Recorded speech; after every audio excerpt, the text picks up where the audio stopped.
Hello everyone, আসসালামু আলাইকুম। আমি ইশরাত জাহান। আজকে দেখাবো এনকোডার এবং ডিকোডার। এনকোডার এবং ডিকোডার এই শব্দটার সাথে আমরা মোটামুটি সবাই কম বেশি পরিচিত, এবং এটা ব্যবহার করা হয় হচ্ছে যে কোনো জিনিস ট্রান্সলেট করার জন্য অথবা টেক্সট সামারাইজ করার জন্য, বা এই ধরনের অন্য কোনো এক্সাম্পলে ইউজ করা হয়।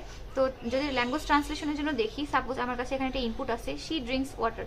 তো এনকোডার কি করবে, এটাকে ওর মতো করে প্রসেস করে দিবে, এবং ডিকোডার এই যে কনটেক্সট ভেক্টরগুলো দেখবে যে হ্যাঁ আমার এখানে কি কি কনটেক্সট ভেক্টর আছে, সেখান থেকে ও কি করবে, ও সি এর জন্য একটা, ড্রিঙ্কস এর জন্য একটা, ওয়াটারের জন্য একটা, এভাবে করে তিনটা কনটেক্সট ভেক্টর থেকে নিবে। তো এখানে কিভাবে কাজ করে, সাপোজ যদি আমরা দেখি এখানে কি আছে, শি ড্রিঙ্কস ওয়াটার। তো শি এর জন্য একটা আসবে, ড্রিঙ্কস এর জন্য একটা আসবে, ওয়াটারের জন্য একটা আসবে। যদি আমি এখানে একটা হিডেন লেয়ারের কথা চিন্তা করি, এখানে একটা ভ্যালু পাবে, এখানে একটা ভ্যালু পাবে, এখানে একটা ভ্যালু পাবে। আবার প্রথমটার জন্য, আবার দ্বিতীয়টার জন্য যদি চিন্তা করি, এখানে একটা কনটেক্সট ভেক্টর পাবে, এখানে একটা কনটেক্সট ভেক্টর, এখানে একটা কনটেক্সট ভেক্টর। আবার ওয়াটারের জন্য ধরলাম H3, এখানে একটা কনটেক্সট ভেক্টর, এখানে একটা কনটেক্সট ভেক্টর, এখানে একটা কনটেক্সট ভেক্টর। সর্বশেষ যে ভ্যালুটা পেয়েছি কনটেক্সট ভেক্টরে, সেটাই হচ্ছে আসলে এনকোডারের এই মানটা। এই মানটা হচ্ছে সর্বশেষ, লাস্ট যে ভ্যালুটা পাই সেটা। তো এটাও আসলে হাতে ক্যালকুলেট করা যায় না, এটাও অনেক ঝামেলার জিনিস, এভাবে হাতে ক্যালকুলেট করা পসিবল হয় না। তো আপনি কি করবেন, র্যান্ডমলি একটা ইনপুট এভাবে বসাবেন, বসিয়ে দেখাবেন যে হ্যাঁ এটা আমার লাস্ট কনটেক্সট ভেক্টর হিসেবে ছিল। কারণ এই জিনিসগুলো কম্পাইলার নিজে থেকে কাউন্ট করে, এগুলো আসলে হাতে ক্যালকুলেট করা পসিবল হয় না। তো আমি লাস্টে যে ভ্যালুটা পাবো, অর্থাৎ আমার যে কনটেক্সট ভেক্টরে যে মানটা পেয়েছি, এটার উপর বেস করে আমার শি এর জন্য বলবে সে, ড্রিঙ্কস এর জন্য হচ্ছে বলবে, ওয়াটারের জন্য বলবে পানি, দেন ওটা বলবে পান করে। মানে তিনটার জন্য হচ্ছে একটা একটা করে ভ্যালু এখানে আসবে। তো এখানে বাংলা ইংলিশের জন্য অনেক সময় লেন্থ ছোট বড় হতে পারে, এটা কোনো প্রবলেম নেই। আর টেক্সটের জন্য কি হয়, যেমন আমার এখানে বলা হচ্ছে হি ওয়াজ সিক আফটার রেইন। তো এটাকে কি করবে, এনকোডার হচ্ছে এরকম একটা ভ্যালু দিয়ে দিবে, দেওয়ার পর ডিকোডার বলে দিবে যে হি ওয়াজ সিক, মানে এটা হচ্ছে টেক্সট সামারাইজ করে দিল। দেন এনকোডার এবং ডিকোডার কখন কোনটা ইউজ করা হয়, এনকোডার ব্যবহার করা হচ্ছে ইনপুটটাকে রিড করার জন্য, অর্থাৎ ইনপুটটাকে হচ্ছে এনকোডার গ্রহণ করে যে হ্যাঁ আমি বুঝলাম তুমি আসলে কি বলতে চাচ্ছ। আউটপুট কি করে, সেটাকে লিখে দেয়, মনের ভাবটাকে প্রকাশ করে দেয় যে হ্যাঁ আপনি আসলে এটা লিখতে চাচ্ছেন। আর এটা কম্প্রেস করা হয় ইমেজের জন্য, এবং এটা করা হয়েছে ইমেজটাকে রিবিল্ড করার জন্য, নতুন করে তৈরি করার জন্য। আর এটা হচ্ছে ইমেজটাকে রিড করে, আর এটা হচ্ছে ক্যাপশনটাকে রাইট করে দেয় ডিকোডার।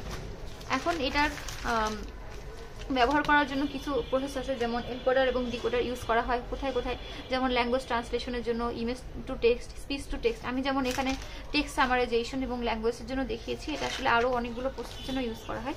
সাপোজ আমার এখানে কিছু ইনপুট আছে, x1 x2 x3 x0 x1 x2 x3, এগুলো হচ্ছে আমার এনকোডারের ইনপুট। এটা হচ্ছে এমবেডিং হয়, এমবেডিং হওয়ার পর অর্থাৎ এনকোড হয়, এনকোড হওয়ার পর কনটেক্সট ভেক্টর আসে, অর্থাৎ এই যে এক একটার জন্য আসলো এগুলোকে বলা হয় হচ্ছে কনটেক্সট ভেক্টর। তো এখানে হচ্ছে কনটেক্সট ভেক্টর আসে, দেন এগুলোকে বলা হয় হচ্ছে এই কনটেক্সট ভেক্টর, এই পুরো অঙ্কটাই হচ্ছে হিডেন স্টেটের কাজ। দিয়ে এখান থেকে কি হয়, ডেকোডারে আসে, ডেকোডার এখান থেকে শুরু করে যে হ্যাঁ এটা একটা পেয়েছি, এবং এখান থেকে আবার এখানে একটা ইনপুট আসে, ও একটা পায়, এবং এই ইনপুট থেকে আবার আসে, আসার পর ও একটা পায় যে হ্যাঁ এটা ইন্ড হলো, মানে এটা শেষ হলো, যে এখান থেকে কি হয়। তো এটা হচ্ছে পুরো এনকোডার এবং ডিকোডারের স্টেটগুলো, অর্থাৎ এনকোডার কনটেক্সট ভেক্টরে যায়, দেন ডিকোডার আসে। তো এটা হচ্ছে একটা ফিগার। তো এইটার আবার একটা প্রবলেম আছে, যেহেতু এই পুরোটা শুধুমাত্র এই এনকোডার এবং ডিকোডার শুধু লাস্টের অংশটা নিয়ে কাজ করে। আমার তো এমনও হতে পারতো যে এই দুটাতে আমার কনটেক্সট ভেক্টর যেগুলো ছিল সেগুলো বেশি ইম্পর্টেন্ট, অর্থাৎ এই লাস্টের এইগুলোর থেকে এখানকার কনটেক্সট ভেক্টরটা বেশি ইম্পর্টেন্ট। তখন হচ্ছে আমাদের একটা জিনিস ব্যবহার করতে হয়, সেটাকে বলা হয় হচ্ছে অ্যাটেনশন।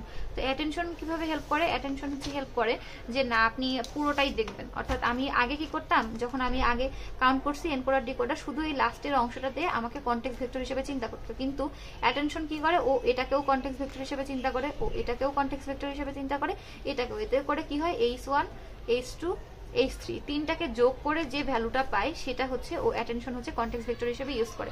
কিন্তু আগে কি করতো, শুধুমাত্র H3 তে অর্থাৎ লাস্টে যে স্টেপটা পেতো সেটাকে কনটেক্সট ভেক্টর হিসেবে ইউজ করতো। বাট অ্যাটেনশনে এসে সবগুলোকে ইউজ করে, যোগ করে দিয়ে যে ভ্যালুটা পায় এটা হচ্ছে অ্যাটেনশন লেয়ারে ইউজ করা হয়। এতে করে কি হয়, কোনো অংশের কোনো অংশটা বাদ পড়ে যায় না, মানে এই অংশ এই অংশ এই অংশ সবগুলোকেই সে সমানভাবে গুরুত্ব দেয়। অর্থাৎ এইখানে কি ছিল, শি ড্রিঙ্কস ওয়াটার, এই তিনটার জন্য যে তিনটা পেয়েছিলাম সবগুলোকে শি এর জন্য একবার চেক করবে, ড্রিঙ্কস এর জন্য একবার করবে, ওয়াটারের জন্য একবার করবে, তিনটা তারপরে পেয়ে সে যোগ করে তারপরে একটা ভ্যালু দিবে। তো এই অ্যাটেনশন লেয়ারটা কিভাবে কাজ করে আমি এখানে যেটা বললাম এটা ইউজ করা হয়। আর এটা হচ্ছে সিকোয়েন্স টু সিকোয়েন্স ব্যবহার করা হয়, কারণ এটা হচ্ছে পুরো ইনপুটটাকে একটা ফিক্সড সাইজে ব্যবহার করে। এই যে বললাম না ফিক্সড সাইজ জিনিসটা কি, এই যে যখন সে শুধুমাত্র এটা ইউজ করতো H3, এটা ছিল ফিক্সড, মানে শুধু এই ফিক্সড সাইজের মধ্যেই কাজ করে, তাতে আগের গুলো যতই গুরুত্বপূর্ণ থাকুক না কেন। অ্যাটেনশনের এটাকে বলা হচ্ছে সিকোয়েন্স টু সিকোয়েন্স। আর যখন অ্যাটেনশন লেয়ারটা ইউজ করে তখন হচ্ছে সবগুলোকে দেওয়া হয়, সবগুলো প্রায়োরিটি পায়, এতে করে কোনো অংশটা বাদ পড়ে যায় না। তো অ্যাটেনশন লেয়ারের একটা ডায়াগ্রাম আছে, আমি দেখাচ্ছি। তো এনকোডার এখান থেকে ইনপুট নেয়, এখান থেকে ইনপুট নেওয়ার পর এটা একটা হিডেন লেয়ারে যায়, অর্থাৎ এনকোডারের হিডেন লেয়ারে যায়। হিডেন লেয়ার থেকে কি হয়, ডিকোডারের হিডেন স্টেটে যায়।